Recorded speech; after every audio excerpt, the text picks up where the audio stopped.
Good morning, everyone, and welcome to today's webinar. I'm Alan, and I'll be your moderator for the webinar. And our speaker for the webinar today is Michelle Nunez-Vaz.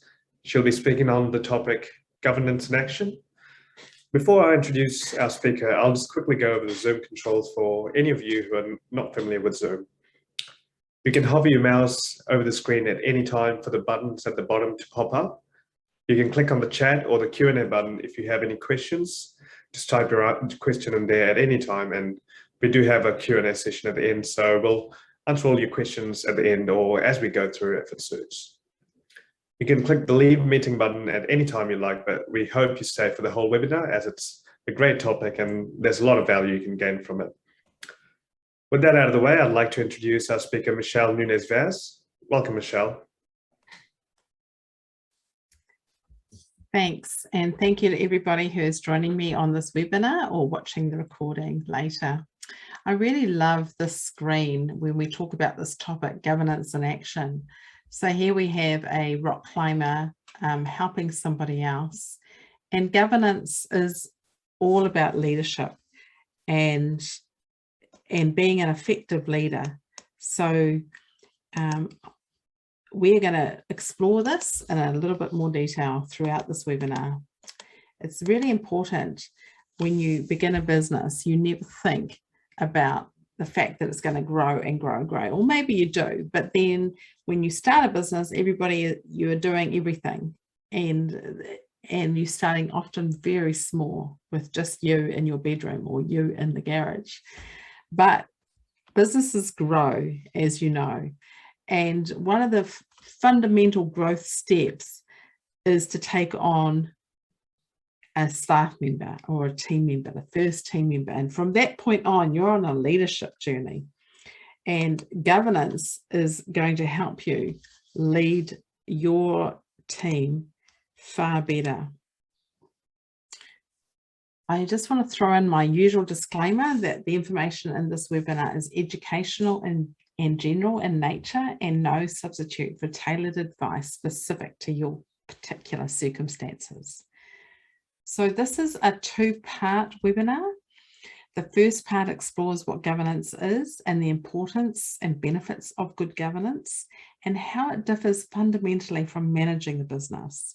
We'll take a quick look at the 4 pillars of governance, what a governance plan is and how meeting rhythms can look, and some of the really important attributes of being a good leader. Then we're going to followed by how we can help and give you the date for the next webinar. At any point, as Alan has mentioned, place your questions at the question and answer area, and we will get to them at the end of the presentation. Now, in this webinar, I'm going to use the word organisation, and the reason for that is good governance is required for a non-profit or charity from the leaders and the trustees of that non-profit and charity, just as much as the board of directors for a company, or just as much as for a sole trader who's wanting to grow their business. So it's applicable to all organisations, big and small. It's helpful if you want to grow beyond one person. Good governance is about structuring well, operating and controlling a business entity with a view of achieving the long-term goals of all the stakeholders. So this includes the owners of the business or the founders of a charity. It also includes all the employees, the customers and the suppliers, even creditors are stakeholders. So the effect of good governance is the final realization of your original purpose or vision. And the difference between a great business and an awesome business is all about the leadership of the company and or organization. Many of us, as I said before, we begin a business and don't think about how we're leading others is important. Yet to grow, you will require a transformation from being a doer into being an enabler of others. And this webinar is a small step into moving you into the type of thinking that is involved in making that change. At a base level, Good governance allows an organization to keep operating so that shareholders continue to invest their time, energy, and passion into the endeavors into the organization. Funders, banks, trusts, governments in the form of grants continue to fund the business during times of growth as well as difficult times. Team members continue to have faith in the organization and are engaged in their roles, meaning we have the best possible chances of retaining them. Customers continue to support the organization and refer more customers. Suppliers wanting to supply the organization and provide credit because they sense a stable business and it's being managed well. And finally, the regulators allow the business to operate because it's paying its tax and continuing to meet all its government obligations. So there are many measurable benefits to putting governance processes in place. And here are just 5. Better governance gives you a planning focus, and the outcome of better planning is better decisions about implementing and massively improving execution of the new opportunities that will happen through a business life. Enables better cash flow because you have better support from your funders, which happens when you plan better. You'll devote more time into working on having them make sure you don't run out of working capital and looking at the risks of business so that you can manage your cash flow best. And part of wearing a governance hat involves assessing this risk. And as you do that, you'll reduce stress rather than just a she'll be right and we'll take it as it happens practice.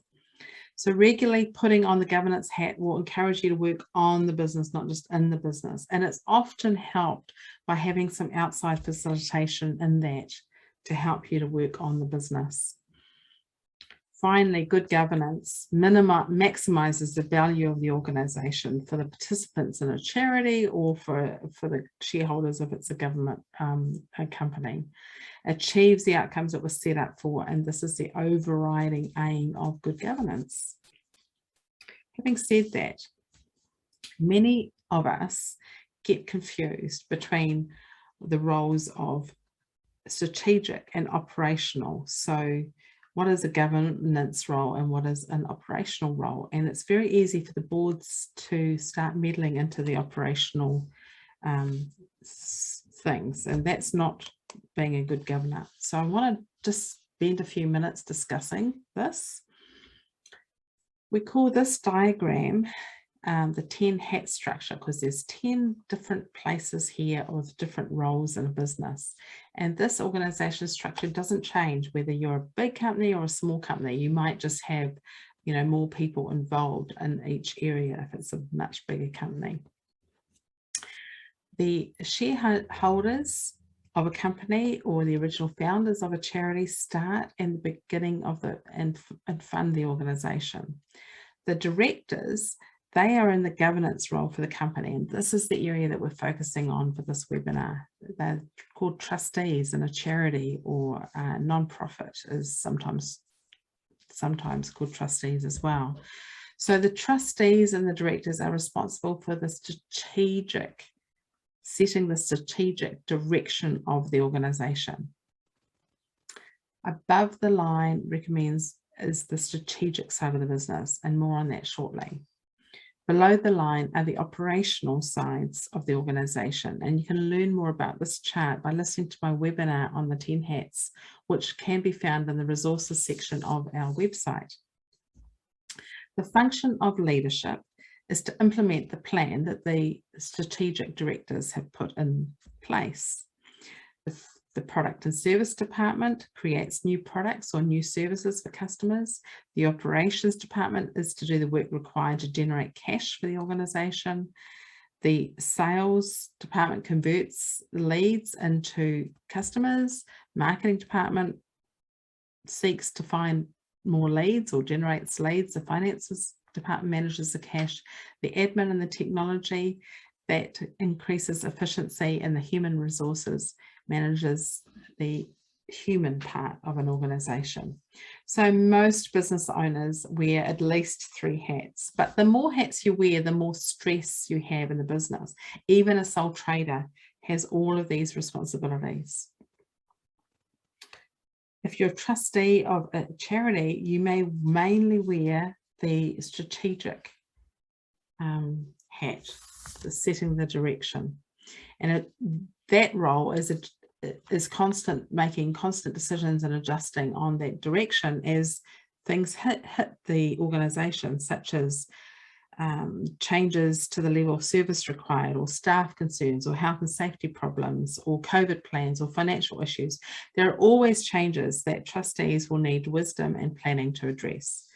The business owner as well needs to step back from working in the business to working on the business and making sure that it's where the business is going is still where they want to go.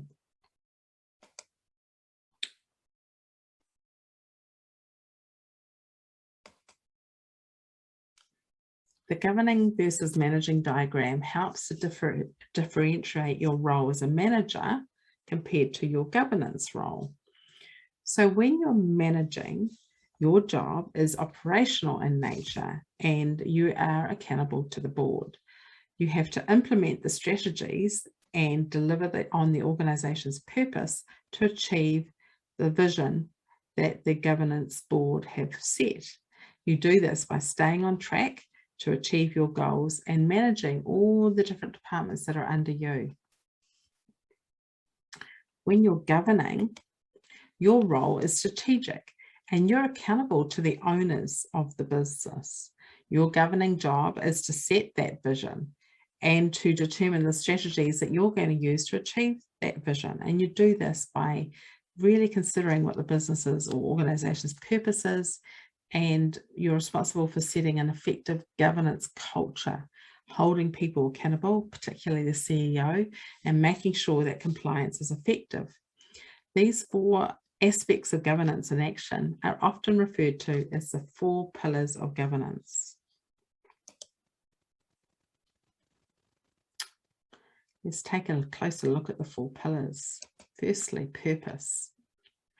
The board leads the exploration and development of an organization's purpose, its goals, and its strategies to achieve these goals. Culture. The board works as a team to deal effectively with the right issues at the right time. Its aim is to create that culture that welcomes challenge, open but not personal debate, candor, and above all, trust in the leadership. Governance holds the management to account through informed oversight. It does not do the management's job, but it just ensures that the organisation's purpose and strategy are understood by the management and are being implemented according with the clear plan, with proper deployment and with good performance management. Compliance. It is the board's responsibility to ensure the company is and does remain solvent. It also ensures financial reports are accurate, the organisation complies with all those regulatory bodies such as tax authorities, associations and government regulators. And for charities, it includes the charities register. Regularly issues accountability reports to funders. We believe that all organisations and all businesses, even smaller ones, will benefit from the thought about effective governance. Taking time to stop what you're doing and consider that direction that you're heading is really important, and it can save you and all the other organisation that you're in from wasting time, money and other resources by doing the same thing the same way for years and years. So how do you implement simple governance principles into a business? Well, first of all, I think it's important to have a schedule of what sort of things do a governance have to think about. I've gone through them, but I want to do it a little bit more specifically. Without a framework or system, it is likely that nothing will change and you'll continue to spend your time wearing all your hats without any time devoted to governance. You have to make this happen. So the best ways to keep governance simple is to create a governance work schedule. And this identifies the projects and actions that must be done each year so that opportunities are realised and risks are managed. The best time of the year for completing the projects and actions. And I've been doing this in my business for a few years. So let's look at the annual governance work schedule. This schedule is based on a calendar year. You could change the months to align with whatever time of the year it suits you, of course. So number one, that is flexible. On the left, oops, I'll click first. On the left, we have projects and actions that the board have to implement to live into the principles of good governance. Not all items will be necessary in the business or in the organization, but most are. You can customize the schedule according to your needs. So let's start with strategy. Our one-page business plan, which is updated quarterly. The business plan takes in the next 12 months, looking at it from the business, and sets the strategy for the coming year, along with 12 monthly goals that cascade down to 90-day goals. For more complex or perhaps high growth organization, a full strategic plan might take a 5-year view, and that might be more appropriate. For smaller businesses though, a 12-month business plan is adequate. Then we move on to roles and responsibilities and organizational structure of the business, starting with a review of the 10 departments in every business in March, for example, reviewing the roles and responsibilities a month later. I have been doing this, and the organizational review has changed every single year because every year there's been team members that have come or gone and roles that have changed, responsibilities that have changed. And so all of that's discussed and agreed upon approximately in March for me every year. And I found that a really helpful process. The next part is budgeting and forecasting, with an aim to have an initial draft to you by the end of February and a finalised budget for the year by March. So you can see how it works. Then comes performance management, risk undertaking, and I've lost you. Compliance and looking at board evaluations at the end.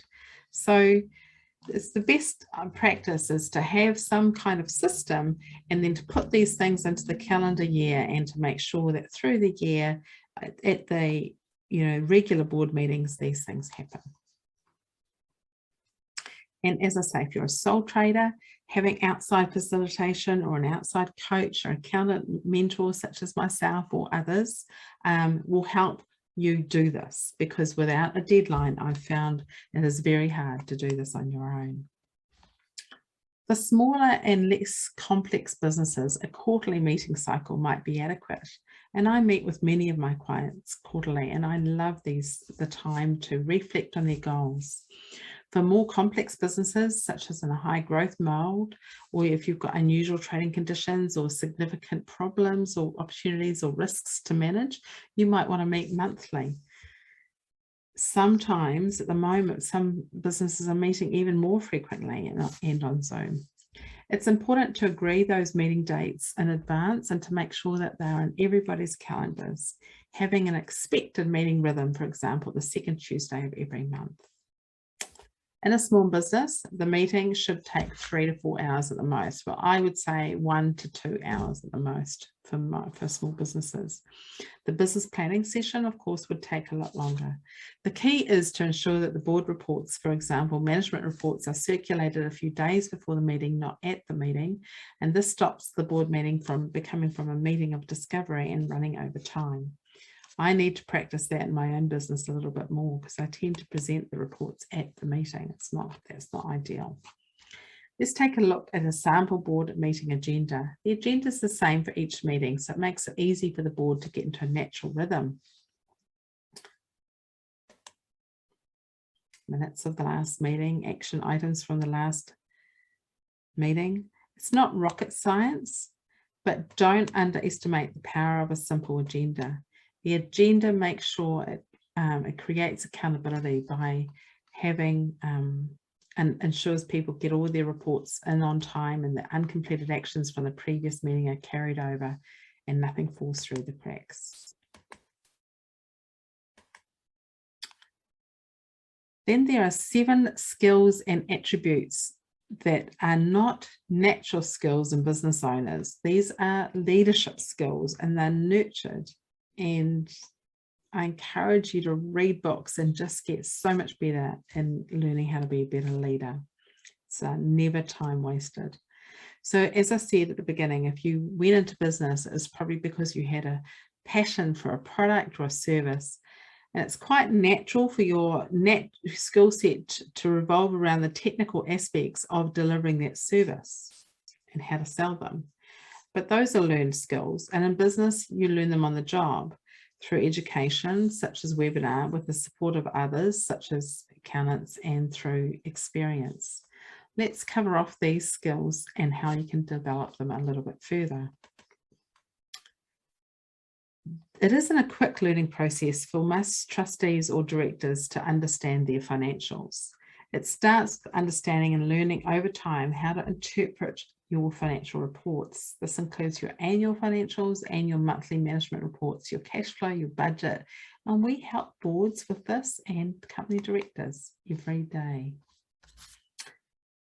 Growing your awareness and understanding key people's strengths as well as what motivates them and stresses them, that's vital to good governance.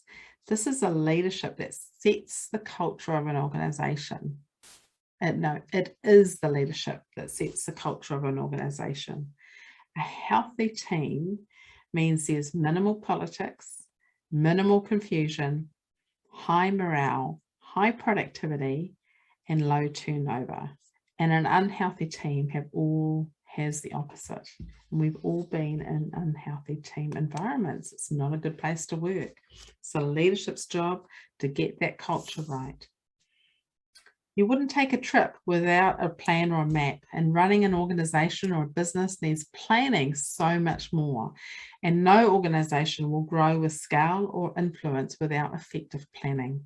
Planning's hard work, completely out of our comfort zone most of the time, and it takes skills and discipline to plan effectively. So if a board works on developing those skills together as a team, the board will start spending time on what really matters to that long-term success of the organisation, rather than having meetings distracted by urgent but less important activities that are insignificant or could just be delegated to the CEO. If you're a sole trader, trying to plan yourself is even harder work, and your plans are limited by your knowledge of choices of law, and it's often impossible because you're not able to see the forest when you're in the middle of the trees. And outside help is highly recommended, and at least annually. The fundamental purpose of an organisation, as I've said to you before, was to create value for others. A great board is able to set the direction of the many choices available and then help other employees, suppliers and customers engage with it through clear and frequent communication and repetition of that crystal clear communication. A great director is one who's both professional and humble in his leadership, using language that empowers others rather than dominates and controls them. But that repetitive, clear communication is really important. A board or a director in business with the skills of management manages people by giving them outcomes to achieve, not tasks to do. We don't want just busy team members. We want productive team members that generate results, real results. So each person needs role accountability and should know what's expected of them within their role, with the three most important outcomes for that role. So if you're outcome driven, you can take the risk of letting others produce their own solutions. And this helps people to actively take responsibility and think about their job and ways of doing it better. Yesterday, a member of my team who oversees onboarding our clients created a video to share with clients to help them understand the processes they are going through to onboard. It was so much better than I could have dreamed up, and it will mean that she can now share a simple link rather than spend 5 to 15 minutes with every new client explaining that process. It was awesome for her and for our company. The role of governance is to empower others to do the work. Recently, I've been studying a book by David McCall called Leadership is Language. I recommend that book to all who want to improve their leadership. In this book, there was a number of leadership scenarios, and I want to repeat just one here, just to give you an idea about how our language is so important when we lead others. Please listen to what I say and then score between 1 to 5 about how effective the comment is in encouraging team participation in a decision about safety of all team members on a construction site. I'll set the scene first. The pre-shift meeting is ending and a decision has been made to start work on a day where the weather is predicted to deteriorate. As usual, the team feels time pressure to meet deadlines. They know they're already massively behind the schedule because of previous delays. The foreman sends the team off saying, so here are the leaders' comments. Remember, you score 1 to 5 on every comment, 1 being poor example of leadership, 5 being outstanding. A, let's all have a safe day. B, we need to make quota today. C, I'll be coming by at 12 to check on you.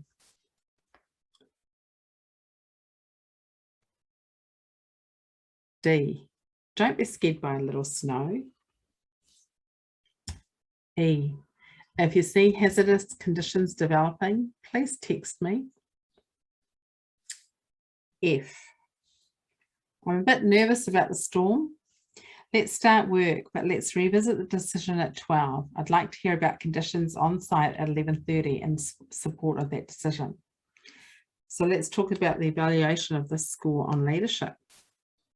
Have a safe day. Score 3. It's too vague to be meaningful and shifts the responsibility for creating a safe environment from leadership to workers who may have little control about fundamental safety. B, we need to make quota today. Score 1. This declaration pushes the team into production mode and makes anyone calling a pause due to safety so much more difficult, and often for many team members it would be impossible to put up the hand and say that they're feeling unsafe. C, I'll be coming by at 12 to check on you. Score 3. This depends what check on really means. If it feels like judgment, then it's probably near a 1. If it's really to check on the weather conditions and safety, it might be a 4. Don't be scared by a little snow. Well, that's definitely a score of 1. This type of leadership can and does cost lives. It makes it very hard for team members to call out safety concerns. And in New Zealand, that's a real problem. It's a real problem. We have too many people die every year in work accidents. And last year it was 26 people. And there's been, as you know, hundreds and thousands and millions of dollars spent on health and safety. And actually in New Zealand, the lives have not changed. So it's still a problem. And so I think this leadership language thing is really important. So good governance is using good leadership language. D, E, if you see hazardous conditions developing, etc. That was a 4. So that line invites the group to share concerns and lowers the barriers to signal the need for a pause of work due for safety reasons. F, I'm a bit nervous. The leader shares vulnerability, and that builds trust in a team and invites others to share their own concerns when things are developing, even before an unsafe condition presents itself. So that's a 5. So I believe leaders who are inspiring to their team really help set the direction of the purpose of the business, and they connect everything. And it's just such an important part of good governance. And finally, the board's role is keeping the CEO accountable. They in turn keep their team accountable, and this builds blocks of accountability. So what 3 building blocks of accountability? 1, I believe in you, and I'm going to help you set tough but within reach achievable goals. 2, why these goals matter to our organization. And 3, hey, I'm watching you. I'm going to applaud your wins. We're going to find solutions together for problems and just notice progress. So a good board will keep the CEO accountable for those reasons. So much potential in each person, and accountability towards our goals always makes a massive difference to the achievement of it. I believe without accountability, it's almost impossible or very hard for an organisation to grow. How many students sit up all night before handing in a paper for a deadline? In my own business, this is true. When I do tasks, because I'm accountable to my group, and when I set tasks for others, it's the same thing. A few days before the deadline, massive effort towards the goal. That's why accountability is so important.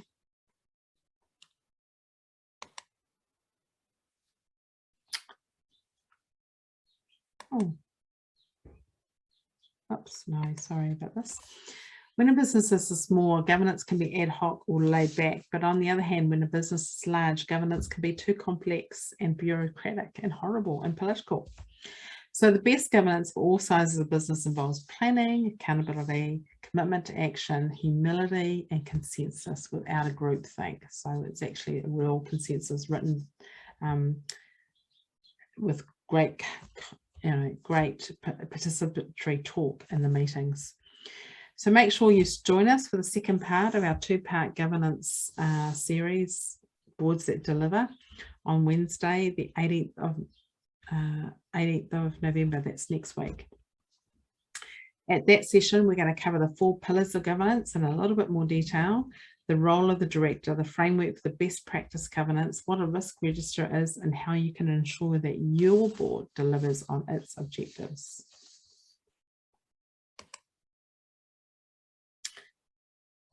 So our aim is to help you take things that you've learnt today and implement some positive change into the organisation. So what are your next steps from here? Well, if you do nothing else, please register for the part 2 of our webinar, which we'll be publishing after today, Boards That Deliver. And of course, we're here to help you if you would like to comment further on anything in this webinar.